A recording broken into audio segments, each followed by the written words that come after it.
It won't hurt anything to leave it open." "All right," he consented, curving his mouth around unpleasantly, "just to show what a jackass you are." Renee had the heat turned low for sleeping and the lights off, as soon as we had eaten and fed the converter. I hydrated a package of crackers so that they were full-sized, but not soggy, broke them into pieces, and tossed them out. I admit I felt a little embarrassed. I sat there in the chill quiet, on this ugly, alien world, reading The Dodo by the light of a miniature flash so as not to disturb Renee. Pretty soon I began to feel creepy. The Dodo is a ghastly poem. There's an insidious morbidity about it. It had sounded merely funny the first time I read it. Now, the more I read it, the more I began to hear strange, impossible creakings and sighs, which might or might not be due to temperature changes. The night outside was a deep, cold cup of darkness where no human thing moved. There was a knock at the door. I dropped the book and flashlight. Renee was up like a cat. He didn't turn on the light. "Who's there?" he shouted. There was a scratching noise at the door. Then a voice croaked, "My name is Isidore Summers." I reached a trembling hand for the door. "Wait, you fool!" Renee cried. He picked up the flash and got his gun. "Stand behind me and keep your hands off your gun. I know when to shoot and when not to shoot. You don't." "If it's Uncle Isidore—" "I tell you, you've got to leave it up to me, if you want to get off this planet alive. Now stand back and keep your mouth shut, no matter what happens." He kicked the door open and stood back and to one side of it. "Come in with your arms up." There was a sort of rustling sound, and in walked a huge, white, wingless bird. "My name," the Dodo repeated, somewhat plaintively this time, with a glance toward the lunch compartment, "is Isidore Summers." I couldn't help it. I rolled all over the ship with laughter. Renee looked a little shamefaced, tossed his gun onto the rack, and punched the lighting on. Obviously, the Dodo recognized our lunch compartment from familiarity with Uncle Izzy's ship. Then he looked at the alcohol tap that led from the fuel conversion. "Nepenthe?" he begged. I hesitated. "Isn't there something," I asked Renee, "about corrupting the natives of a primitive planet?" But Renee was sitting on his bunk, his jaw slack. "This is the first time I ever been made a fool of by an alcoholic bird." "If it's just a bird, of course, like a parrot." I addressed the bird. "Sir," I began, and caught myself. "Or perhaps madam, can you say anything else?" "Nepenthe," the bird said firmly. I shrugged and drew a cup. The Dodo lifted the cup and drained it in one smooth gesture. This, as it turned out, was the only thing it seemed to do smoothly. It began a wild attempt to scratch its head with one claw and remain upright.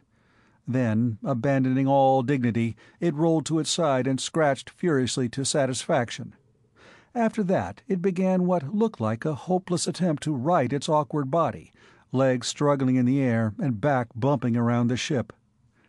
I couldn't help remembering Uncle Izzy after a meal, slim and suave, lighting up a tapered, perfectly packed cigarette and blowing out one round, shapely smoke ring that hovered before his light, sardonic grin like a comment on his thoughts.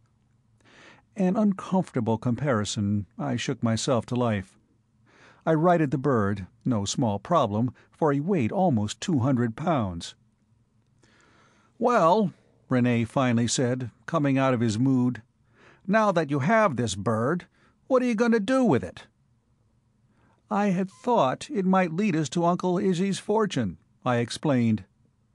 The bird obviously had no such intention. It was getting ready to take a nap.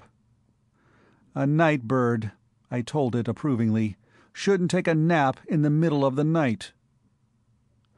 "All you're proving is that he has no self-respect," Renee pointed out. Why don't you look to see if he's got a note tagged to his leg or something?" I did. He didn't. "I think this whole thing is crazy," Renee said, "but since he's a talking bird, you might ask him a few questions. Maybe he's trained to say something else." "Where is Uncle Izzy's fortune?" I asked, when I had tugged at the dodo's feathers until he opened one eye. He closed it. "Do you have a message for me?" He drew away from me irritably and closed the eye again, ruffling down into his feathers. "He may be keyed to respond to certain phrases. Try your uncle's name. He obviously knows that," Renee suggested coldly, wanting no part of this, but unable to hold down the suggestion. "My name," I screamed at the somnolent dodo, "is Isidore Summers." He reared back and pecked the hell out of me. I picked the book up off the floor and flipped through the bent pages until I found the dodo. Maybe there'd be something in that. "Listen to this, Renee," I said, "and see if you catch anything I might have missed."